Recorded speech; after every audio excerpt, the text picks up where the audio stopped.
வணக்கம். ஜெம் செய்திகளுக்காக சதீஷ் ராஜகோபால். இந்திய நேரப்படி மதியம் 1:30 மணி செய்திகள். முதலில் ஜெம் தலைப்பு செய்திகளை காணலாம். மக்கள் பணத்திலிருந்து ₹1 கூட தொடமாட்டோம், தொட்டவர்களையும் விடமாட்டோம் என்று முதலமைச்சர் விஜய் சூளுரை. மத்திய அரசுடன் மோதல் போக்கை விரும்பவில்லை என்றும் சட்டப்பேரவையில் விளக்கம். அயோத்தி ராமர் கோவிலில் 200 கோடி ரூபாயும் நகைப்பெட்டிகளும் களவு போனதாக அரவிந்த் கெஜ்ரிவால் குற்றச்சாட்டு. உத்தரப்பிரதேச கூடுதல் தலைமைச் செயலாளரிடம் முதற்கட்ட அறிக்கையை தாக்கல் செய்த சிறப்பு புலனாய்வு குழு.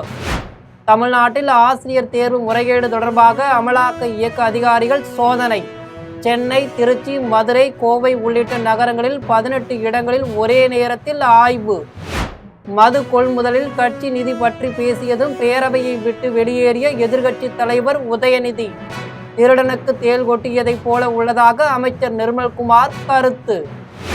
விவசாயிகளின் போராட்டத்தை முதலமைச்சர் விஜய் கொச்சைப்படுத்தியதாக உதயநிதி குற்றச்சாட்டு. செங்கல்பட்டு நீதிமன்றத்தில் கணவனை தேடும் மனைவி கதையெல்லாம் தமிழ்நாட்டுக்கே தெரியும் என்று விமர்சனம்.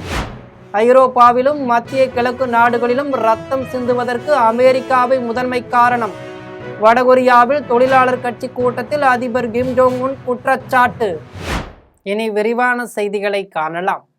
மக்கள் பணத்திலிருந்து ₹1 கூட தொடமாட்டோம், தொட்டவர்களையும் விடமாட்டோம் என்று தமிழ்நாடு முதலமைச்சர் ஜோசப் விஜய் தெரிவித்துள்ளார். தமிழ்நாட்டில் 17வது சட்டப்பேரவையின் முதல் கூட்டம் ஜூன் 18ஆம் நாள் ஆளுநர் உரையுடன் தொடங்கியது. அதன் பின்னர் ஜூன் 19, 22 ஆகிய நாட்களில் ஆளுநர் உரைக்கு நன்றி தெரிவிக்கும் தீர்மானத்தின் மீதான விவாதம் நடைபெற்றது. இந்த விவாதத்தில் ஆளுங்கட்சி, எதிர்க்கட்சி உறுப்பினர்கள் பேசினர். நேற்றைய கூட்டத்தில் எதிர்க்கட்சி தலைவர் உதயநிதி, சட்டமன்ற அதிமுக தலைவர் எடப்பாடி பழனிசாமி, பாமகவின் சௌமியா, தேமுதிகவின் பிரேமலதா ஆகியோர் பேசினர். சட்டப்பேரவையின் நிறைவு நாளான இன்று ஆளுநர் உரையின் மீதான உறுப்பினர்களின் விவாதத்துக்கு பதிலளித்து முதலமைச்சர் ஜோசப் விஜய் பேசினார். தான் படப்பிடிப்பில் இருந்து நேராக சட்டப்பேரவைக்கு வந்து முதலமைச்சர் ஆனது போல் சிலர் கூறுவதாகவும், ஆனால் ஒவ்வொரு வீட்டிலும் இதயத்தில் இடம் பிடித்ததால் தான் முதலமைச்சர் ஆனதாகவும் தெரிவித்தார். சட்டம் ஒழுங்கு சரியாக இருக்க வேண்டும் என்பதில் மாற்று கருத்தில்லை என்றும், பெண்கள் பாதிக்கப்படுவதை ஒருபோதும் பொறுத்து கொள்ள முடியாது என்றும் கூறினார். பெரியார் சொன்னதில் ஏற்புடையவற்றை மட்டும் எடுத்துக்கொண்டதாகவும், பெரியாரின் கடவுள் மறுப்பு கொள்கையில் தனக்கு நம்பிக்கையில்லை என்றும் தெரிவித்தார். வாக்குக்கு பணம் கொடுக்கும் நச்சு கலாச்சாரத்தை உடைத்தெறிந்ததாகவும் தெரிவித்தார். மின்வெட்டை சரிசெய்ய 10 உயர்நிலை கண்காணிப்பு குழுக்கள், 124 சிறப்பு மின்தடை நீக்க வாகனங்கள் வழங்கப்பட்டு 24 மணி நேரமும் கண்காணிக்கப்படுவதாக தெரிவித்தார். மத்திய அரசுடன் மோதல் போக்கை விரும்பவில்லை என்றும், கொள்கையில் பாஜகவுக்கு நேரெதிராக நின்றாலும் அதற்காக எதற்கெடுத்தாலும் எதிர்க்க மாட்டோம் என்றும் கூறினார். மாநில உரிமைகளை கொஞ்சம் கூட விட்டு கொடுக்க மாட்டோம் என்று உறுதியளித்தார். மக்களுக்கு பணி செய்ய தெரியும் என்றும், மக்கள் பணத்தை சுருட்ட தெரியாது என்றும் தெரிவித்தார். மக்கள் பணத்தை தொடமாட்டோம் என்றும், தொட்டவர்களை விடமாட்டோம் என்றும் கூறினார். ஆளுநர் உரைக்கு நன்றி தெரிவிக்கும் தீர்மானத்தின் மீது உறுப்பினர்களின் விவாதத்துக்கு முதலமைச்சர் ஜோசப் விஜய் விரிவான பதிலுரை அளித்தார். அதைத் தொடர்ந்து சட்டப்பேரவையை தேதி குறிப்பிடாமல் தலைவர் ஜே.சி.டி. பிரபாகர் ஒத்தி வைத்தார். இந்த நிதியாண்டுக்கான பட்ஜெட்டை தாக்கல் செய்வதற்காக அடுத்த மாதம் அவை மீண்டும் கூட உள்ளது. அயோத்தி ராமர் கோவில் கட்டுவதற்காக பெறப்பட்ட நன்கொடையில் 200 கோடி ரூபாய் கையாடல் செய்யப்பட்டதாகவும், நகை பெட்டிகளும் திருடப்பட்டுள்ளதாகவும் ஆம் ஆத்மி கட்சி தேசிய ஒருங்கிணைப்பாளர் அரவிந்த் கெஜ்ரிவால் குற்றம் சாட்டியுள்ளார். அரவிந்த் கெஜ்ரிவால் எக்ஸ் தள பக்கத்தில் ஒரு வீடியோ பதிவிட்டு உள்ளார். அதில் அயோத்தி ராமர் கோவிலுக்கு நன்கொடையாக வந்த பணத்தில் 200 கோடி ரூபாய் திருடப்பட்டுள்ளதாக குறிப்பிட்டு உள்ளார். இதேபோல் நகைகள் வைக்கப்பட்டிருந்த பல பெட்டிகள் களவு போய் உள்ளதாகவும் குற்றம் சாட்டியுள்ளார். இதனால் ராமரின் பக்தர்கள் ஆழ்ந்த கவலையடைந்துள்ளதாகவும் குறிப்பிட்டு உள்ளார். கோவில் நிர்வாகத்தின் முழு பொறுப்பும் அதன் பொதுச் செயலாளர் சம்பத் ராயிடம் உள்ளதையும், அவர்தான் கோவிலை மேலாண்மை செய்து வருவதையும் சுட்டிக்காட்டி உள்ளார். இவ்வளவு பெரிய கையாடல், களவு குற்றச்சாட்டுகள் எழுந்த பின்னரும் இன்னும் அவரை பதவியிலிருந்து நீக்காததையும், கோவில் தொடர்ந்து அவர் கட்டுப்பாட்டில் உள்ளதையும் அரவிந்த் கெஜ்ரிவால் சுட்டிக்காட்டி உள்ளார். இந்த குற்றச்சாட்டுகள் தொடர்பான அனைத்து சான்றிதழ்களையும் அளிப்பதற்கும், சாட்சிகளை கலைப்பதற்கும் அவருக்கு வாய்ப்பளிக்கப்பட்டுள்ளதா என்றும், அவரை பணி நீக்கம் செய்யாமல் காப்பவர் யார் என்றும் அரவிந்த் கெஜ்ரிவால் வினவி உள்ளார். இந்த அனைத்து வினாக்களுக்கும் விடைகளை அறிந்து கொள்ள பொதுமக்கள் விரும்புவதாகவும் அரவிந்த் கெஜ்ரிவால் குறிப்பிட்டு உள்ளார். இதனிடையே ராமர் கோவிலுக்கு நன்கொடையாக வந்த பணத்தை கையாடல் செய்ததாகவும், நகை பெட்டிகள் களவு போனதாகவும் வந்த குற்றச்சாட்டு குறித்து உத்தரப்பிரதேச அரசு அமைத்த 3 உறுப்பினர் சிறப்பு புலனாய்வு குழு முதற்கட்ட விசாரணையை முடித்து உள்ளனர். இந்த குழுவினர் தங்கள் முதற்கட்ட விசாரணை அறிக்கையை உத்தரப்பிரதேச கூடுதல் தலைமைச் செயலாளர் சஞ்சய் பிரசாத்திடம் இன்று வழங்கியுள்ளனர். ஆசிரியர் தேர்வு முறைகேடு தொடர்பாக தமிழ்நாட்டில் ஒரே நேரத்தில் 18 இடங்களில் அமலாக்க இயக்க அதிகாரிகள் அதிரடி சோதனையில் ஈடுபட்டு உள்ளனர். தமிழ்நாட்டில் ஆசிரியர் தேர்வில் முறைகேடுகள் நடைபெற்றது தொடர்பாக 2017ஆம் ஆண்டு மத்திய குற்றப்பிரிவு முதல் தகவல் அறிக்கை பதிவு செய்திருந்தது. இதையடுத்து மாநில காவல்துறை 2021ஆம் ஆண்டு குற்றப்பத்திரிகை தாக்கல் செய்தது. இதில் பெருமளவு பண மோசடி நடைபெற்றது தெரியவந்ததை அடுத்து அமலாக்க இயக்கம் விசாரணையை தொடங்கி உள்ளது. இந்நிலையில் சென்னை, திருச்சி, கோவை, மதுரை உள்ளிட்ட பல்வேறு நகரங்களில் இன்று காலையில் இருந்து அமலாக்க இயக்க அதிகாரிகள் சோதனையில் ஈடுபட்டு உள்ளனர். தேர்வர்களிடம் இருந்து பணத்தை பெற்றுக்கொண்டு அதிக மதிப்பெண் அளித்ததாகவும் தேர்வு நடைமுறைகளில் பெருமளவு மோசடி நடைபெற்றுள்ளதாகவும் கண்டுபிடிக்கப்பட்டு உள்ளது. இந்த பணம் தவறான முறையில் சிலரின் கணக்குகளில் வரவு வைக்கப்பட்டுள்ளதாகவும் தெரிய வந்து உள்ளது. டாஸ்மாக் மதுபான கொள்முதலில் கட்சி நிதி பற்றி பேசியதும் திருடனுக்கு தேள் கொட்டியதைப் போல் எதிர்க்கட்சி தலைவர் உதயநிதி சட்டப்பேரவையை விட்டு வெளியேறிவிட்டதாக அமைச்சர் நிர்மல்குமார் தெரிவித்து உள்ளார். சென்னை தலைமைச் செயலகத்தில் மின்சாரத்துறை அமைச்சர் நிர்மல்குமார் செய்தியாளர்களிடம் பேசினார். அப்போது டாஸ்மாக் மதுபான கொள்முதலில் கட்சி நிதி பற்றி பேசியதும் திருடனுக்கு தேள் கொட்டியதைப் போல் எதிர்க்கட்சி தலைவர் உதயநிதி சட்டப்பேரவையை விட்டு வெளியேறிவிட்டதாக தெரிவித்தார். எம்ஜிஆர் முதலமைச்சராக இருந்தபோது கிண்டல் செய்த திமுக தான் இப்போதைய முதலமைச்சரையும் கிண்டல் செய்வதாக தெரிவித்தார். மேலும் புரோக்கர்கள் நடமாடிய தலைமைச் செயலகத்தில் இப்போது சாமானிய மக்கள் வந்து செல்வதாகவும் அமைச்சர்களை மக்கள் சந்திக்க முடிவதாகவும் கூறினார். சட்டப்பேரவையில் 40 நாட்கள் செய்த சாதனைகளை உள்ளடக்கிய உரையாக முதலமைச்சரின் பதிலுரை இருந்தது என்றும் நான் முதல்வன் திட்டம் முடக்கப்படவில்லை என்றும் தெரிவித்தார். எல்லாருக்கும் அவருடைய ஸ்டைல் ஒன்று, எல்லாருக்கும் அவருடைய பாணியில். நான் என்னுடைய பாணியில் நான் மட்டும்தான் பேச முடியும். திரு கலைஞர் அவருடைய பாணியில் கலைஞர் மட்டும்தான் பேச முடியும். புரட்சித் தலைவர் எம்ஜிஆர் பாணியில் எம்ஜிஆர் மட்டும்தான் பேச முடியும். அதை எம்ஜிஆர் பேசுவதே அன்று கிண்டல் செய்தார்கள். அவர் என்னென்ன கிண்டல் செய்தார்கள் இன்னமும் பொது தளத்தில் இருக்குது. அவர் அப்பவும் இதே தான் சொன்னாங்க. திரு எம்ஜிஆர் என்னென்ன சொன்னார்களோ அதை தான் எங்களுடைய முதல்வர் இன்னைக்கு சொன்னார். விவசாயிகளின் போராட்டத்தை முதலமைச்சர் விஜய் கொச்சைப்படுத்தி உள்ளதாக சட்டப்பேரவை எதிர்க்கட்சித் தலைவர் உதயநிதி குற்றம் சாட்டியுள்ளார். சென்னை தலைமைச் செயலகத்தில் எதிர்க்கட்சித் தலைவர் உதயநிதி செய்தியாளர்களிடம் பேசினார். அப்போது பிரச்சாரங்களில் பேசுவது போன்றும் சினிமா பாணியிலும் சட்டப்பேரவைக்குள் முதலமைச்சர் விஜய் பேசியிருப்பதாக தெரிவித்தார். முதலமைச்சரின் அவதூறு கருத்துக்கு பதிலளிக்க அனுமதி கேட்கும் சபாநாயகர் அனுமதி மறுத்துவிட்டார் என்று குற்றம் சாட்டினார். விவசாயிகளின் போராட்டத்தை முதலமைச்சர் விஜய் கொச்சைப்படுத்தி இருப்பதாக தெரிவித்தார்.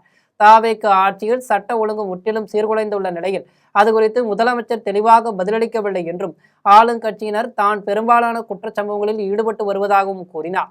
முதலமைச்சர் விஜய் சில தவறான தகவல்களை சட்டப்பேரவையில் பதிவு செய்தார் என்றும் அவர் பேசிய தவறுகளை சுட்டிக்காட்ட தங்களுக்கு அனுமதி மறுக்கப்பட்டது என்றும் கூறினார். இது தொடர்பாக அவர் தனது சமூக வலைதள பக்கத்தில் குட்டிக்கதை சொல்கிறேன் என்ற அவரது உளறல் அவை மாண்புக்கு முற்றிலும் எதிரானது என்று குறிப்பிட்டு உள்ளார். செங்கல்பட்டு நீதிமன்றத்தில் கணவனை தேடும் மனைவி கதையெல்லாம் தமிழ்நாட்டுக்கே தெரியும் என்று கடுமையாக விமர்சித்து உள்ளார். நடிகர் என்பதை மறந்து இனியாவது முதலமைச்சராக அவர் நடந்து கொள்ள வேண்டும் என்று கேட்டுக்கொண்டார். ஐரோப்பாவிலும் மத்திய கிழக்கு நாடுகளில் ரத்தம் சிந்துதல் அதிகரிப்பதற்கு அமெரிக்காவே முக்கிய காரணம் என்று வடகொரிய அதிபர் கிம் ஜோங் உன் குற்றம் சாட்டியுள்ளார். வடகொரியாவில் நடைபெற்ற தொழிலாளர் கட்சியின் மத்திய குழு கூட்டத்தில் அதிபர் கிம் ஜோங் உன் பங்கேற்று உரையாற்றினார். அப்போது கொரிய தீபகற்பத்தில் அமெரிக்காவும் தென்கொரியாவும் தங்களது கூட்டு அணு ஆயுத திறனை தொடர்ந்து மேம்படுத்துவதன் மூலம் பாதுகாப்பு சூழலை ஆபத்தானதாக மாற்றியுள்ளதாக குற்றம் சாட்டினார். மேலும் வடகொரியாவை தாக்குவதே இதன் ஒரே நோக்கமாகும் என்று தெரிவித்தார். ஆதிக்க சக்திகளின் கொள்ளையர் போன்ற பேராசையால் கற்பனை செய்ய முடியாத வியக்கத்தக்க சம்பவங்கள் நிகழ்ந்து வருவதாக கூறினார். இதனால் உலகம் முழுவதும் மோதல்கள் மிகவும் வன்முறை தன்மை கொண்டதாக மாறுவதாக தெரிவித்தார். ஐரோப்பாவிலும் மத்திய கிழக்கு நாடுகளிலும் ரத்தம் சிந்துதல் அதிகரிப்பதற்கு அமெரிக்காவே முக்கிய காரணம் என்றும் அங்கு நடக்கும் போர்களை அமெரிக்கா தான் தூண்டிவிட்டு வருகிறது என்றும் கிம் ஜாங் உன் குற்றம் சாட்டியுள்ளார். தற்போது ஆட்சியில் நல்ல விஷயங்களோடு சேர்ந்து சில குளறுபடிகளும் இருக்கும் என்று முன்னாள் பாஜக மாநில துணைத் தலைவர் கரு நாகராஜன் தெரிவித்து உள்ளார். அரியலூர் மாவட்டம் உடையார்பாளையத்தில் நாம் தலைவர் இயக்கத்தின் ஆலோசனை கூட்டம் பாஜக முன்னாள் மாவட்ட பொருளாளர் சிவக்குமார் தலைமையில் நடைபெற்றது. இக்கூட்டத்தில் தஞ்சை தெற்கு பாஜக முன்னாள் மாவட்ட தலைவர் இளங்கோ, மாநில துணைத் தலைவர் கரு நாகராஜன் ஆகியோர் கலந்து கொண்டு சிறப்பு உரையாற்றினர். இதன் பின்னர் முன்னாள் பாஜக மாநில துணைத் தலைவர் கரு நாகராஜன் செய்தியாளர்களை சந்தித்து பேசினார். அப்போது தற்போது ஆட்சி நல்ல முறையில் நடக்கும் என்று மக்கள் நம்பிக்கொண்டிருக்கிறார்கள். ஆனால் இந்த ஆட்சியில் நல்ல விஷயங்களோடு சேர்ந்து சில குளறுபடிகளும் இருக்கும் என்று தெரிவித்தார். பல ஆண்டுகள் போராட்டத்துக்கு பிறகு ஒரு நடுவர் மன்றம் அமைக்கப்பட்டு அதன் மூலம் ஒரு தீர்ப்பு கிடைத்து அந்த தீர்ப்பு மத்திய அரசு கெஜெட்டில் வந்து அந்த தீர்ப்பின் அடிப்படையில 2 மாதத்திற்கு ஒரு முறை காவிரி மேலாண்மை ஆணையத்திற்கு உட்பட்ட மாநில பிரதிநிதிகள் அமைச்சர்கள் கலந்து கொள்ளக்கூடிய வழக்கமான நிலை இருக்கிற காரணத்தினால்தான் இந்த மாசம் ஜூலை மாசம் எங்களுக்கு 30 டிஎம்சி திறந்து விடவில்லை, உடனே திறக்க சொல்லுங்கள் என்று கேட்கிற உரிமையை தமிழகம் பெற்றிருக்கிறது. தமிழகத்தில் வருகின்ற ஜூன் 26ஆம் தேதி ஒருநாள் அடையாள வேலைநிறுத்தம் நடத்தப்படும் என்று மகப்பேறு மற்றும் மகளிர் நோய் மருத்துவர்கள் சங்க மாநில தலைவர் அமலாதேவி தெரிவித்துள்ளார். திண்டுக்கல்லில் மகளிர் நோய் மருத்துவர்கள் சங்க மாநில தலைவர் அமலாதேவி செய்தியாளர்களை சந்தித்து பேசினார். அப்போது மதுரை, விருதுநகர் ஆகிய மாவட்டங்களில் மகப்பேறு மற்றும் மகளிர் நோய் சிகிச்சைக்காக அனுமதிக்கப்பட்ட பெண்கள் எதிர்பாராத விதமாக உயிரிழந்ததாக தெரிவித்தார். இந்த இயற்கை மரணங்களை திட்டமிட்ட படுகொலையாக சித்தரித்து மருத்துவர்கள் மற்றும் மருத்துவமனைகள் மீது உறவினர்கள் நடத்தியுள்ள தாக்குதல் வன்மையாக கண்டிக்கத்தக்கது என்று தெரிவித்தார். எனவே மருத்துவர்கள் மற்றும் மருத்துவமனை சொத்துக்களை பாதுகாக்க உடனடி நடவடிக்கை எடுக்க வேண்டும் என்று வலியுறுத்தினார்.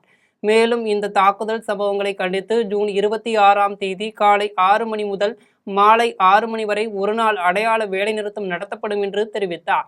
அது 2 பேருமே அந்த மருத்துவமனையில், சிவகாசி மருத்துவமனையில் அந்த 2 பேருமே, அதாவது அந்த கணவரும் அவருடைய மனைவி 2 பேரும் கைனகாலஜிஸ்ட் தான். அதனால் நல்ல நிபுணத்துவம் இருந்தவர்கள்.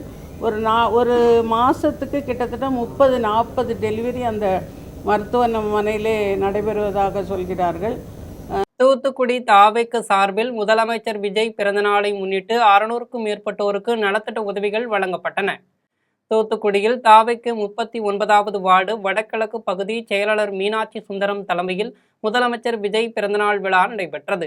இதில் 600க்கும் மேற்பட்டோருக்கு நலத்திட்ட உதவிகள் வழங்கப்பட்டன. இந்நிகழ்வில் மாவட்ட செயலாளர் சாமிவேல்ராஜ், மாவட்ட இணை செயலாளர் கோல்டன், மக்கள் தொண்டர் கிஷோர் உள்ளிட்ட ஏராளமானோர் கலந்து கொண்டனர். பெரும்பாக்கத்தில் உள்ள நியூ ஹோப் நியூ லைஃப் குழந்தைகள் காப்பகத்தில் முதலமைச்சர் விஜயின் பிறந்தநாள் விழா மிக சிறப்பாக கொண்டாடப்பட்டது. செங்கல்பட்டு மாவட்டம் பெரும்பாக்கத்தில் உள்ள நியூ ஹோப் நியூ லைஃப் குழந்தைகள் காப்பகத்தில் முதலமைச்சர் விஜயின் பிறந்தநாளை ஒட்டி நலத்திட்ட உதவிகள் வழங்கும் விழா ஊராட்சி மன்ற தலைவர் ரங்கராஜன் தலைமையில் நடைபெற்றது. இவ்விழாவில் ஊராட்சி மன்ற தலைவர் ரங்கராஜன், சுகாசினி ஆகியோர் கலந்து கொண்டு குழந்தைகளுடன் கேக் வெட்டி கொண்டாடினர். இதைத் தொடர்ந்து மாணவர்களுக்கு நோட், புத்தகம் உள்ளிட்ட கல்வி உபகரணங்கள் வழங்கப்பட்டது. இந்நிகழ்வில் தாவேக நிர்வாகிகள், பெரும்பாக்கம் ஊராட்சி பொதுமக்கள் ஆகியோர் கலந்து கொண்டனர். செஞ்சியில் தமிழ்நாடு முதலமைச்சர் ஜோசப் விஜயின் பிறந்தநாளை முன்னிட்டு 301 பெண்கள் பால்குடம் ஏந்தி தங்களது வேண்டுதலை நிறைவேற்றினர். தமிழ்நாடு முதலமைச்சர் ஜோசப் விஜயின் 52வது பிறந்தநாளை முன்னிட்டு விழுப்புரம் மாவட்டம் செஞ்சியில் மாவட்ட கழக செயலாளர் சரவணன் தலைமையில் செஞ்சி அங்காளம்மன் கோயிலில் சிறப்பு வழிபாடு செய்தனர். இதைத் தொடர்ந்து முதலமைச்சர் நலமுடன் வாழ வேண்டி அங்காளம்மன் கோவிலில் இருந்து பெண்கள் பால்குடம் ஏந்தி ஊர்வலமாக சென்றனர். இந்நிகழ்வில் ஏராளமான கட்சி நிர்வாகிகள் மற்றும் தொண்டர்கள் கலந்து கொண்டனர். பானவேடு தோட்டத்தில் உள்ள அரசு பள்ளியில் முதலமைச்சர் பிறந்தநாளை ஒட்டி நடைபெற்ற கல்வி உபகரணங்கள் வழங்கும் விழாவில் 300க்கும் மேற்பட்ட மாணவ மாணவிகளுக்கு கல்வி உபகரணங்கள் வழங்கப்பட்டது. திருவள்ளூர் மாவட்டம் பூவிருந்தவள்ளி அருகே பானவேடு தோட்டத்தில் உள்ள அரசு பள்ளியில் முதலமைச்சர் விஜயின் பிறந்தநாளை ஒட்டி தாவேக ஒன்றிய செயலாளர் ஜெகன் அப்பு தலைமையில் கல்வி உபகரணங்கள் வழங்கும் விழா நடைபெற்றது. இவ்விழாவில் 300க்கும் மேற்பட்ட மாணவ மாணவிகளுக்கு நோட், புத்தகம் உள்ளிட்ட கல்வி உபகரணங்கள் வழங்கப்பட்டது. தொடர்ந்து பானவேடு தோட்டம் ஊராட்சியில் பொதுமக்களுக்கு அன்னதானம் வழங்கப்பட்டது. இந்த விழாவிற்கான ஏற்பாடுகளை கிளை செயலாளர் ராஜி செய்திருந்தார். இதில் கட்சி நிர்வாகிகள் மற்றும் தொண்டர்கள் என ஏராளமானோர் கலந்து கொண்டனர். ஓமலூரில் முதலமைச்சர் விஜயின் பிறந்தநாளை ஒட்டி நடைபெற்ற கண் மருத்துவ முகாமில் ஏராளமானோர் கலந்து கொண்டு பயனடைந்து உள்ளனர். சேலம் மாவட்டம் ஓமலூரில் பேருந்து நிலையம் அருகில் முதலமைச்சர் விஜயின் பிறந்தநாளை ஒட்டி தாவேக சார்பில் கண் மருத்துவ முகாம் நடைபெற்றது. முகாமில் 100க்கும் மேற்பட்ட பயணிகள், பேருந்து ஓட்டுநர்கள், நடத்துனர்கள் ஆகியோர் கலந்து கொண்டு பயனடைந்தனர். இதைத் தொடர்ந்து பொதுமக்களுக்கு அன்னதானம் வழங்கப்பட்டது. இந்நிகழ்வில் ஏராளமான கட்சி நிர்வாகிகள் மற்றும் தொண்டர்கள் ஆகியோர் கலந்து கொண்டனர். பூந்தமல்லி தீயணைப்பு துறை சார்பில் பருத்திப்பட்டில் உள்ள தனியார் கலை மற்றும் அறிவியல் கல்லூரியில் மாவட்ட தீயணைப்பு துறை அலுவலர் லோகநாதன் தலைமையில் மாணவர்களுக்கு தீ தடுப்பது குறித்து பயிற்சி நிகழ்ச்சி நடைபெற்றது. திருவள்ளூர் மாவட்டம் பூந்தமல்லி தீயணைப்புத்துறை சார்பில் பருத்திப்பட்டு உள்ள தனியார் கலை அறிவியல் கல்லூரியில் மாவட்ட தீயணைப்புத்துறை அலுவலர் ரோகநாதன் தலைமையில் நடைபெற்றது. இதில் உயரமான மாடியில் தீ விபத்து ஏற்பட்டால் அதனை எவ்வாறு அணைப்பது, மேலும் தீ விபத்து ஏற்படும் நேரங்களில் மாடிகளில் உள்ளவர்களை கயிறுகள், ஏணிகள் மூலம் எப்படி மீட்டு வருவது உள்ளிட்ட பல்வேறு தீ தடுப்பு பணிகளை தீயணைப்பு வீரர்கள் பொதுமக்கள் முன்னிலையில் தத்ரூபமாக செய்து காண்பித்தனர். முன்னதாக தீ விபத்து குறித்தும் பாதுகாப்பு குறித்தும் விழிப்புணர்வு ஏற்படுத்த சிறப்பு வகுப்புகள் வைக்கப்பட்டது. இதில் கலந்து கொண்ட மாணவர்களுக்கு சான்றுகள் வழங்கப்பட்டது. சென்னை கிளாம்பாக்கம் பேருந்து நிலையத்தில் முதலமைச்சர் ஜோசப் விஜய் கொடியசைத்து தொடங்கி வைப்பதற்காக 300 புதிய பேருந்துகளும் 900 தொழிலாளர்களும் காத்திருக்கின்றனர். தமிழ்நாட்டில் திருநெல்வேலி, மதுரை, கும்பகோணம், கோவை, சேலம், விழுப்புரம் ஆகிய 7 கோட்டங்களுக்கு 300 புதிய பேருந்துகள் இன்று வழங்கப்பட உள்ளன. இந்த 300 பேருந்துகளும் கூண்டு கட்டப்பட்டு அந்தந்த கோட்டங்களுக்கு ஏற்கனவே அனுப்பி வைக்கப்பட்ட நிலையில் அவற்றை முதலமைச்சர் ஜோசப் விஜய் கொடியசைத்து தொடங்கி வைப்பதற்காக சென்னைக்கு வரச் செய்து உள்ளனர். முதலமைச்சரின் நிகழ்ச்சிக்காக 300 புதிய பேருந்துகளும் பல கோட்டங்களில் இருந்தும் டீசல் நிரப்பி ஆள் ஏற்றாமல் சென்னைக்கு கொண்டு வரப்பட்டு உள்ளன. 300 பேருந்துகளும் சென்னை கிளாம்பாக்கம் பேருந்து நிலையத்தில் வரிசையாக நிறுத்தப்பட்டு உள்ளன. ஒவ்வொரு பேருந்திலும் 2 ஓட்டுநர்கள், 1 நடத்துனர் என மொத்தம் 900 தொழிலாளர்கள் எப்போது, எங்கு தொடங்க விழா நடைபெறும் என்று தெரியாமல் காத்து கிடக்கின்றனர். காத்திருக்கும் போக்குவரத்து தொழிலாளர்களுக்கு உணவு, தங்குமிட வசதிகள் செய்யவில்லை என குற்றச்சாட்டு எழுந்து உள்ளது. சொந்த ஊர்களில் இருந்து நேற்று மாலையே புறப்பட்ட போக்குவரத்து தொழிலாளர்கள் பேருந்துடன் முதலமைச்சரின் வருகைக்காக காத்திருக்கின்றனர். வழக்கமாக சென்னை தீவுத்திடலில் புதிய பேருந்துகள் கொடியசைத்து தொடங்கி வைக்கப்படும். இப்போது தீவுத்திடலில் தற்காலிக பேருந்து நிலையம் செயல்படுவதால் எந்த இடத்திலிருந்து பேருந்துகள் தொடங்கி வைக்கப்படும் என்று தெரியாததால் போக்குவரத்து தொழிலாளர்கள் குழப்பமடைந்து உள்ளனர். சட்டமன்ற கூட்டத்தில் பங்கேற்று உள்ள முதலமைச்சர் ஜோசப் விஜய் எப்போது, எந்த இடத்தில் வந்து பேருந்துகளை தொடக்கி வைப்பார் என்று தெரியாமல் 600 ஓட்டுநர்கள், 300 நடத்துனர்கள் சென்னை கிளாம்பாக்கம் பேருந்து நிலையத்தில் தவித்து வருகின்றனர். திருவிக நகரில் நடைபெற்ற காங்கிரஸ் கட்சியின் மாவட்ட செயற்குழு கூட்டத்தில் கட்சி பணிகள் குறித்தும் அடுத்த கட்ட நடவடிக்கைகள் குறித்தும் விரிவாக ஆலோசிக்கப்பட்டது. சென்னை அருகே திருவிக நகரில் காங்கிரஸ் மேற்கு மாவட்ட இளைஞரணி தலைவர் தீபக் தலைமையில் மாவட்ட செயற்குழு கூட்டம் நடைபெற்றது. இக்கூட்டத்தில் கட்சி பணிகள் குறித்தும் அடுத்த கட்ட நடவடிக்கைகள் குறித்தும் விரிவாக ஆலோசிக்கப்பட்டது.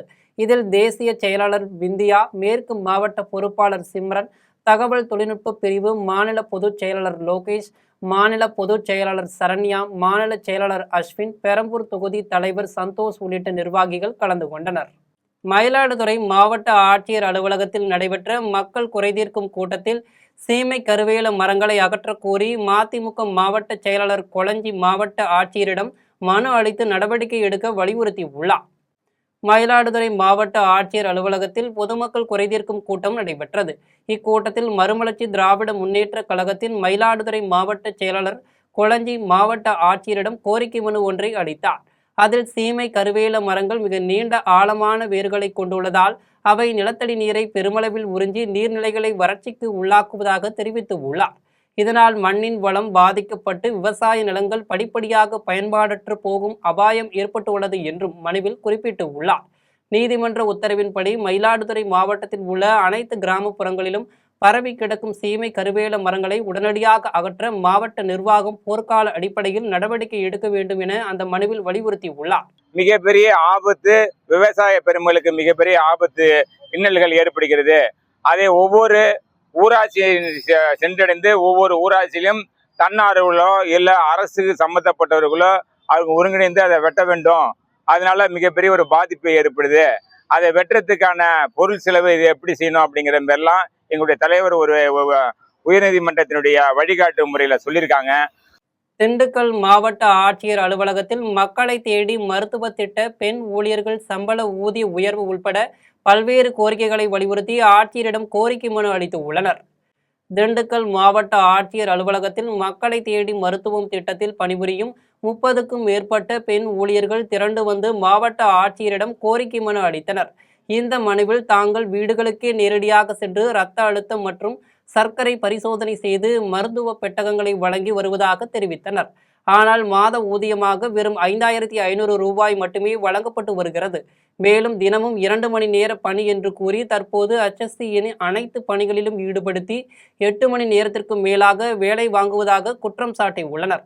கடந்த மார்ச் மாதம் அப்போதைய மக்கள் நல்வாழ்வுத்துறை அமைச்சரின் செய்தி வெளியீட்டின்படி மே 1 முதல் NHM ஒப்பந்த ஊழியர்கள் 42,000 பேருக்கு ஊதிய உயர்வு வழங்கப்படும் என அறிவிக்கப்பட்டு உள்ளது. ஆனால் கடந்த 4 மாதங்களாக தங்களுக்கு ஊதியமே வழங்கப்படவில்லை என்றும், இதனால் குடும்ப செலவுகள், கல்வி மற்றும் மருத்துவ செலவுகளை சமாளிக்க முடியவில்லை என்றும் தெரிவித்தார். எனவே மகளிர் மேம்பாட்டு நிறுவன அதிகாரிகள் மீது உரிய விசாரணை நடத்தி உடனடியாக நிலுவை ஊதியத்தை வழங்க வேண்டும் என்று கேட்டுக்கொண்டனர். இது டிபி பார்க்க சொல்றாங்க, ஓசிஎஸ்ன்னு சொல்லிட்டு கேஸ் ஏற்ற சொல்றாங்க, பிரைவேட் கேஸ் அடிக்கிறோம். இப்படி வேலைகள் எங்களுக்கு நிறைய இருக்கு. அதே போல ஸ்கிரீனிங் அதிகப்படுத்திட்டாங்க. ட்ரக் கொடுக்கறதும் 3ல இருந்து 5 பேர்னு சொன்னாங்க. இப்ப எங்களுக்கு 9-10 பேர் வரைக்கும் கொடுக்க சொல்லியிருக்கிறாங்க.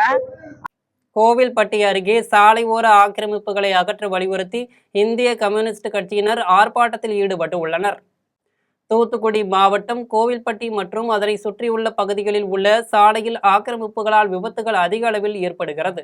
இதுகுறித்து பலமுறை மனு அளித்தும் நகராட்சி மற்றும் நெடுஞ்சாலைத்துறை நிர்வாகம் எந்தவித நடவடிக்கையும் எடுக்கவில்லை.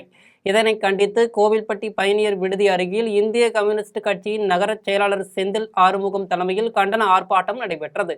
இதில் ஏராளமான இந்திய கம்யூனிஸ்ட் கட்சியினர் கலந்து கொண்டு சாலை ஓர ஆக்கிரமிப்புகளை அகற்ற கோரி கோமாளியரிடம் மனு கொடுத்து கண்டன கோஷங்களை எழுப்பினர்.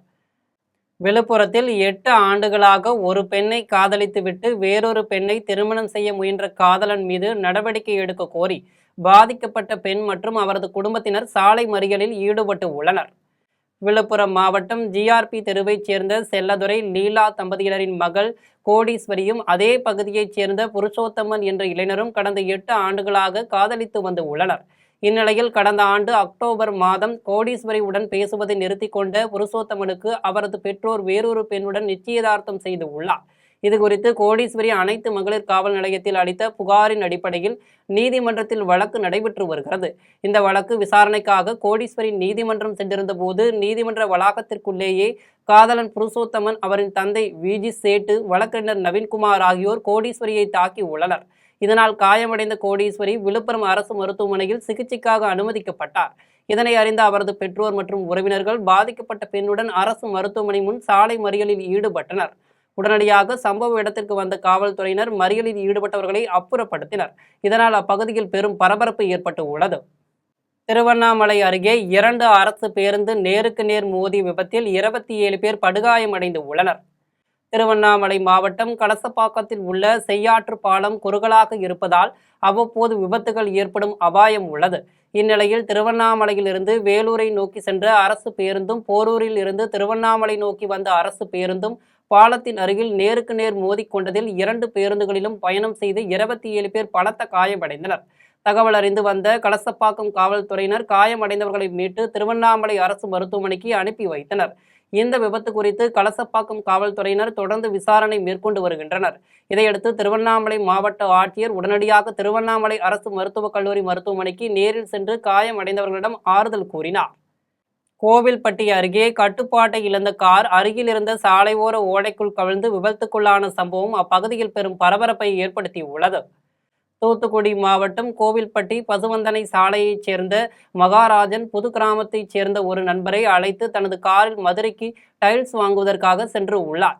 அவர் இலுப்பையோரணி ரயில்வே சுரங்கப்பாலம் வழியாக மெயின் ரோட்டிற்கு சென்று கொண்டிருந்த போது கட்டுப்பாட்டை இழந்த கார் அருகில் இருந்த சாலை ஓர ஓடைக்குள் கவிழ்ந்து விபத்துக்குள்ளானது. இதில் அதிர்ஷ்டவசமாக மகாராஜன் மற்றும் அவரது நண்பர் இருவரும் உயிர் தப்பினர். மேலும் இந்த விபத்து குறித்து கோவில்பட்டி கிழக்கு காவல் நிலைய காவல்துறையினர் வழக்கு பதிவு செய்து விசாரணை மேற்கொண்டு வருகின்றனர். விழுப்புரம் அருகே 9 வயது பள்ளி சிறுமியிடம் பாலியல் சீண்டலில் ஈடுபட்ட ஆட்டோ ஓட்டுநரை போக்சோ வழக்கில் மகளிர் காவல்துறையினர் கைது செய்து உள்ளனர். விழுப்புரம் மாவட்டம் அரகண்டநல்லூரைச் சேர்ந்த ஆட்டோ ஓட்டுநர் ஹிப்போலித் என்பவர் அதே பகுதியைச் சேர்ந்த 9 வயது பள்ளி சிறுமியிடம் பாலியல் சீண்டலில் ஈடுபட்டார். இதனால் பாதிக்கப்பட்ட சிறுமி தனது பெற்றோரிடத்தில் தெரிவித்த நிலையில் பெற்றோர்கள் விழுப்புரம் மகளிர் காவல் நிலையத்தில் புகார் தெரிவித்தனர். மேலும் புகாரின் பேரில் காவல்துறையினர் ஆட்டோ ஓட்டுநரை கைது செய்து சிறையில் அடைத்தனர். விழுப்புரம் அருகே 10 கிலோ கஞ்சா வழக்கில் கைது செய்யப்பட்ட இளைஞர் குண்டர் தடுப்பு காவல் சட்டத்தின் கீழ் சிறையில் அடைக்கப்பட்டு உள்ளார். விழுப்புரம் மாவட்டம் ஜனாகிபுரம் மேம்பாலம் அருகில் கஞ்சா விற்பனை செய்வதாக காவல்துறையினருக்கு ரகசிய தகவல் கிடைத்தது. இந்த தகவலின் அடிப்படையில் காவல் உதவி ஆய்வாளர் அன்பழகன், மணிகண்டன் ஆகியோர் அப்பகுதியில் சோதனை மேற்கொண்டனர். அப்போது சந்தேகத்திற்கு இடமாக நின்றிருந்த இளைஞரை காவல்துறையினர் பிடித்து விசாரணை செய்தனர். விசாரணையில் கண்டம்பாக்கத்தைச் சேர்ந்த நாராயணன் என்பவர் 10 கிலோ கஞ்சா வைத்திருந்தது தெரிய வந்தது. இதையடுத்து இளைஞரை காவல்துறையினர் கைது செய்து கஞ்சா பொட்டலங்களை பறிமுதல் செய்தனர். இதைத் தொடர்ந்து மாவட்ட ஆட்சியர் ஷேக் அப்துல் ரகுமான் உத்தரவின் பேரில் கைது செய்யப்பட்ட குற்றவாளியை குண்டர் தடுப்பு காவல் சட்டத்தின் கீழ் கடலூர் மத்திய சிறையில் அடைத்தனர். திருவள்ளூர் அருகே ஆலையில் அமோனியா வாயு கசிந்த விபத்தில் அதன் உரிமையாளர் உள்ளிட்ட 3 காவல்துறையினர் கைது செய்து சிறையில் அடைத்து உள்ளனர். திருவள்ளூர் மாவட்டம் கன்னிகைப்பேரில் உள்ள தனியார் இறால் பதப்படுத்தும் தொழிற்சாலையில் தொழிலாளர்கள் உயிரிழந்த சம்பவம் தொடர்பாக கிராம நிர்வாக அலுவலர் சிவசங்கர் பெரியபாளையம் காவல் நிலையத்தில் புகார் அளித்தார். அதில் அமோனியா கேஸ் டேங்க் சரியாக பராமரிக்காமலும் தொழிற்சாலைக்கு உள்ளேயே தொழிலாளர்களை தங்க வைத்து உயிரிழப்பு மற்றும் காயம் ஏற்பட காரணமாக இருந்த உரிமையாளர், மனிதவள மேலாளர் உள்ளிட்டவர்கள் மீது நடவடிக்கை எடுக்குமாறு புகாரில் தெரிவித்திருந்தார். புகாரின் அடிப்படையில் ஆலை உரிமையாளர் தண்டையார்பேட்டையைச் சேர்ந்த ஜோசப் மோகன், ராயபுரத்தைச் சேர்ந்த ஜோசப் ஜெகன், பெருங்குடியைச் சேர்ந்த மேலாளர் டேனியல் ஆகிய 3 காவல்துறையினர் கைது செய்து சிறையில் அடைத்தனர். நாம் தலைவர் இயக்கத்தில் யாரும் பொறுப்பாளர்கள் இல்லை, அனைவருமே தலைவர்கள்தான் என கரு நாகராஜன் தெரிவித்து உள்ளார். மயிலாடுதுறையில் நாம் தலைவர் இயக்கத்தின் சார்பில் மாறுவோம் மாற்றுவோம் என்ற தலைப்பில் உறுப்பினர்கள் கலந்தாய்வு கூட்டம் நடைபெற்றது. இந்நிகழ்வில் பாஜக முன்னாள் மாநில ஊடகப் பிரிவு செயலாளர் சதீஷ் பாபு முன்னெடுப்பில் பாஜகவில் இருந்து அண்மையில் விலகிய மாநில நிர்வாகிகள் கரு நாகராஜன், பண்ணவயல் இளங்கோ ஆகியோர் சிறப்பு அழைப்பாளர்களாக கலந்து கொண்டனர். இதன் பின்னர் கரு நாகராஜன் செய்தியாளர்களை சந்தித்து பேசிய போது, நாம் தலைவர் இயக்கத்தில் யாரும் பொறுப்பாளர்கள் இல்லை, அனைவருமே தலைவர்கள்தான் என்று குறிப்பிட்டார். இந்த அமைப்பில் சேர்ந்த பலரும் அண்ணாமலை தமிழகத்திற்கு சிறந்த அரசியலை தருவார் என்ற நம்பிக்கையில் இணைந்துள்ளதாக தெரிவித்தார். உறுப்பினர்களுக்கு வழிகாட்டும் விதமாகவும் புதிய உறுப்பினர்கள் சேர்க்கையை ஊக்கப்படுத்தவும் தமிழகம் முழுவதும் சுற்றுப்பயணம் மேற்கொண்டுள்ளதாக கூறினார். நண்பர்கள் ஒன்றாக சேர்ந்து அழைக்கிற பொழுது எங்களை போன்றவர்கள் அவர்களுக்கு வழிகாட்டுவதற்காக வந்து கொண்டிருக்கிறோம். இன்று காலை அரியலூர் மாவட்டத்தில் உடையார்பாளையத்தில் நூற்றுக்கணக்கான பேர் பங்கேற்ற அந்த கூட்டத்திலே நானும் திருப்பத்தூர் அருகே தேசிய நெடுஞ்சாலையில் ஆபத்தான முறையில் பள்ளி மாணவர்களை கட்சி கொடியை கட்ட வைத்த தாவேகாவினர் மற்றும் கண்டுகொள்ளாத பள்ளி நிர்வாகத்தின் மீதும் நடவடிக்கை எடுக்க வேண்டுமென பொதுமக்கள் கோரிக்கை விடுத்து உள்ளனர். திருப்பத்தூர் மாவட்டம் வடபுதுப்பட்டு பகுதியில் தமிழக முதல்வர் ஜோசப் விஜயின் பிறந்தநாளை முன்னிட்டு அப்பகுதியைச் சேர்ந்த நிர்வாகிகள் கட்சி கொடியை கட்டுவதற்காக அதே பகுதியில் செயல்பட்டு வரும் ஆம்பூர் கூட்டுறவு சர்க்கரை ஆலை மேல்நிலைப் பள்ளியில் படிக்கும் மாணவர்களை தேசிய நெடுஞ்சாலையில் உள்ள தடுப்பு வேலிகளில் ஆபத்தான முறையில் கட்சி கொடிகளை கட்ட வைத்து உள்ளனர். ஆபத்தான முறையில் தேசிய நெடுஞ்சாலையில் உள்ள தடுப்பு வேலிகளில் தாவேக கட்சி கொடியை கட்டும் பள்ளி மாணவர்களின் வீடியோ தற்போது சமூக வலைதளங்களில் வைரலாகி பெரும் பரபரப்பை ஏற்படுத்தியுள்ளது. பள்ளி மாணவர்களின் நலனை கருத்தில் கொள்ளாமல் கட்சி கொடிகளை கட்ட வைத்த தாவேக நிர்வாகிகள் மற்றும் கண்டுகொள்ளாத பள்ளி நிர்வாகத்தின் மீது மாவட்ட ஆட்சியர் துறை ரீதியான கடும் நடவடிக்கை எடுக்க வேண்டும் என பெற்றோர், பொதுமக்கள் கோரிக்கை விடுத்து உள்ளனர். திண்டுக்கல் ஆட்சியர் அலுவலகம் அருகில் தேங்காய் மற்றும் தேங்காய் எண்ணெயை அரசே நேரடியாக கொள்முதல் செய்ய வேண்டும் என்பது உள்ளிட்ட பல்வேறு கோரிக்கைகளை வலியுறுத்தி தமிழ்நாடு தென்னை விவசாயிகள் சங்கத்தினர் ஆர்ப்பாட்டத்தில் ஈடுபட்டு உள்ளனர். திண்டுக்கல் மாவட்ட ஆட்சியர் அலுவலகம் அருகில் தமிழ்நாடு சென்னை விவசாயிகள் சங்கம் சார்பில் கவன ஈர்ப்பு ஆர்ப்பாட்டம் நடைபெற்றது. ஆர்ப்பாட்டத்தில் 50க்கும் மேற்பட்ட தென்னை விவசாயிகள் கலந்து கொண்டு தங்களது உற்பத்தி பொருட்களுக்கு அரசு தகுந்த விலை நிர்ணயம் செய்ய வேண்டும், விவசாயிகளின் வாழ்வாதாரத்தை காக்க தேங்காய் மற்றும் தேங்காய் எண்ணெயை அரசே நேரடியாக கொள்முதல் செய்ய வேண்டும் என்பது உள்ளிட்ட பல்வேறு கோரிக்கைகளை வலியுறுத்தி மத்திய மற்றும் மாநில அரசுகளுக்கு எதிராக கண்டன கோஷங்களை எழுப்பினர். 75,000 ரூபாய் வரைக்கும் விற்றது அது ஒரு வரலாறு காணாத வீழ்ச்சி. ஆனால் விவசாயிகளுடைய தேங்காய் விவசாயத்தை பண்ணணும்னு சொன்னா உரவிலையெல்லாம் 2,000 ரூபாய்க்கு கம்மியா ஒரு மூட உரம் கிடையாது. கமுகக்குடி கிராமத்தில் சுடுகாட்டிற்கு செல்லும் சாலை வசதியை அமைத்து தர வேண்டுமென அப்பகுதி மக்கள் தமிழக அரசிற்கு கோரிக்கை விடுத்து உள்ளனர். திருவாரூர் மாவட்டம் நன்னிலம் அருகே கமுகக்குடி கிராமத்தில் 50 ஆண்டுகள் மேலாக நடத்திய போராட்டத்தின் காரணமாக கடந்த 10 ஆண்டுகளுக்கு முன் மயான கொட்டகை அரசின் சார்பில் அமைத்து தரப்பட்டது. ஆனால் அங்கு செல்வதற்கான சாலை வசதி அமைத்து கொடுக்கப்படவில்லை. இதனால் இறந்தவர்களின் உடல்களை அந்த பகுதி மக்கள் விவசாய நிலங்களின் வழியாக சுமந்து செல்லும் அவல நிலை உள்ளது. இது தொடர்பாக பலமுறை மனு அளித்தும் எந்தவித நடவடிக்கையும் எடுக்கப்படவில்லை. எனவே தங்களின் நீண்ட நாள் கோரிக்கையான சுடுகாட்டிற்கு செல்லும் சாலை வசதியை அமைத்து தர வேண்டும் என அப்பகுதி மக்கள் வலியுறுத்தியுள்ளனர். ஓமலூர் அருகே வீட்டில் புகுந்து 3,60,000 ரூபாய் பணம் உள்ளிட்டவைகளை திருடிச் சென்ற 4 பேரை காவல்துறையினர் கைது செய்து சிறையில் அடைத்து உள்ளனர். சேலம் மாவட்டம் தாரமங்கலத்தில் நள்ளிரவில் வேலு என்பவரின் வீட்டிற்குள் புகுந்த மர்ம நபர்கள் அங்கிருந்த 3,60,000 ரூபாய் பணம், வெள்ளி கொலுசுகள் மற்றும் 4 விலை உயர்ந்த செல்போன்கள் ஆகியவற்றை திருடிச் சென்று உள்ளனர். இதுகுறித்து காவல்துறையினர் விசாரணை மேற்கொண்டதில் கோபிநாதன், கிருஷ்ணன், ராமன் மற்றும் கந்தசாமி ஆகிய 4 பேரை கைது செய்து சிறையில் அடைத்தனர். இனி வருவது திரையுலக செய்திகள். பிரபல நடிகர் விஜய் சேதுபதி நடிக்கும் பாக்கெட் நாவல் திரைப்படத்தின் படப்பிடிப்பு இறுதிக்கட்டத்தை நெருங்கியுள்ளது. பிரபல நடிகர் விஜய் சேதுபதி பாக்கெட் நாவல் என்ற புதிய படத்தில் நடித்து வருகிறார். ஆரண்ய காண்டம், சூப்பர் டீலக்ஸ் ஆகிய படங்களை இயக்கிய இயக்குனர் தியாகராஜன் குமாரராஜா இப்படத்தை இயக்கியுள்ளார். இப்படத்திற்கு இசைஞானி இளையராஜா இசையமைத்து உள்ளார். மேலும் இத்திரைப்படம் தமிழ், இந்தி, தெலுங்கு, மலையாளம் மற்றும் கன்னடம் என பான் இந்தியா படமாக வெளியிட படக்குழுவினர் திட்டமிட்டு உள்ளனர். அடுத்த 2 வாரங்களில் படப்பிடிப்பு நிறைவடைந்ததும் படத்தின் டீசர் மற்றும் ரிலீஸ் தேதி குறித்த அறிவிப்புகள் வெளியாகும் என எதிர்பார்க்கப்படுகிறது. பழைய காலத்து கிரைம் நாவல்களின் பாணியில் இந்த ஃபர்ஸ்ட் லுக் போஸ்டர் வெளியாகி உள்ள நிலையில் நடிகர் விஜய் சேதுபதியின் ரசிகர்களிடையே இப்படத்தின் மீதான எதிர்பார்ப்பு அதிகரித்து உள்ளது. இனி வருவது விளையாட்டுச் செய்திகள்.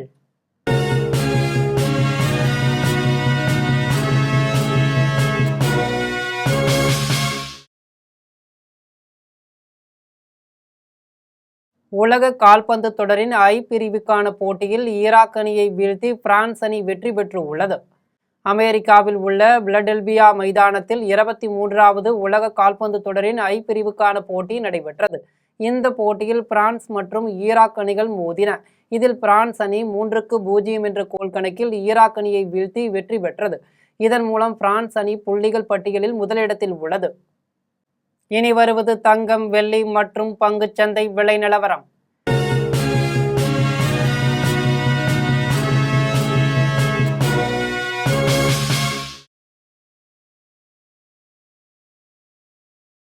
சென்னையில் ஆபரண தங்கம் இன்று 1 சவரன் 1,08,480 ரூபாய்க்கு விற்பனை செய்யப்படுகிறது.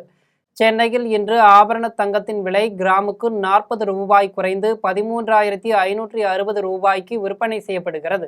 மேலும் 1 சவரன் 320 ரூபாய் குறைந்து 1,08,480 ரூபாய்க்கு விற்பனை செய்யப்படுகிறது. 24 கேரட் தோய தங்கம் 1 சவரன் 1,18,344 ரூபாய்க்கு விற்பனை செய்யப்படுகிறது. மேலும் 1 கிராம் வெள்ளி 250 ரூபாய்க்கும் 1 கிலோ வெள்ளி 2,50,000 ரூபாய்க்கும் விற்பனை செய்யப்படுகிறது. இந்திய பங்குச்சந்தைகளில் வணிகம் இன்று உயர்வுடன் காணப்படுகிறது. மும்பை பங்குச்சந்தை பங்கு விலை குறியீட்டு எண் சென்செக்ஸ் 40 புள்ளிகள் அதிகரித்து 77,134 புள்ளிகளில் வணிகமாகிறது. தேசிய பங்குச்சந்தை பங்கு விலை குறியீட்டு எண் நிப்டி 11 புள்ளிகள் அதிகரித்து 24,114 புள்ளிகளில் வணிகமாகிறது. மீண்டும் ஜெம் தலைப்பு செய்திகள். மக்கள் பணத்திலிருந்து 1 ரூபாய் கூட தொடமாட்டோம், தொட்டவர்களையும் விடமாட்டோம் என்று முதலமைச்சர் விஜய் சூளுரை. மத்திய அரசுடன் மோதல் போக்கை விரும்பவில்லை என்றும் சட்டப்பேரவையில் விளக்கம். அயோத்தி ராமர் கோவிலில் 200 கோடி ரூபாயும் நகைப்பெட்டிகளும் களவு போனதாக அரவிந்த் கெஜ்ரிவால் குற்றச்சாட்டு. உத்தரப்பிரதேச கூடுதல் தலைமைச் செயலாளரிடம் முதற்கட்ட அறிக்கையை தாக்கல் செய்த சிறப்பு புலனாய்வு குழு. தமிழ்நாட்டில் ஆசிரியர் தேர்வு முறைகேடு தொடர்பாக அமலாக்க இயக்க அதிகாரிகள் சோதனை. சென்னை, திருச்சி, மதுரை, கோவை உள்ளிட்ட நகரங்களில் 18 இடங்களில் ஒரே நேரத்தில் ஆய்வு. மது கொள்முதலில் கட்சி நிதி பற்றி பேசியதும் பேரவையை விட்டு வெளியேறிய எதிர்க்கட்சி தலைவர் உதயநிதி. திருடனுக்கு தேள் கொட்டியதைப் போல உள்ளதாக அமைச்சர் நிர்மல்குமார் கருத்து. விவசாயிகளின் போராட்டத்தை முதலமைச்சர் விஜய் கொச்சைப்படுத்தியதாக உதயநிதி குற்றச்சாட்டு. செங்கல்பட்டு நீதிமன்றத்தில் கணவனை தேடும் மனைவி கதையெல்லாம் தமிழ்நாட்டுக்கே தெரியும் என்று விமர்சனம். ஐரோப்பாவிலும் மத்திய கிழக்கு நாடுகளிலும் ரத்தம் சிந்துவதற்கு அமெரிக்காவை முதன்மை காரணம். வடகொரியாவில் தொழிலாளர் கட்சி கூட்டத்தில் அதிபர் கிம் ஜோங் உன் குற்றச்சாட்டு. இத்துடன் ஜெம் செய்திகள் நிறைவடைகின்றன. மீண்டும் ஜெம் செய்திகள் மாலை 6 மணிக்கு. உடனுக்குடன் செய்திகளை காண GemLive.tv என்ற இணையதளத்தில் இணைந்திருங்கள். நன்றி, வணக்கம்.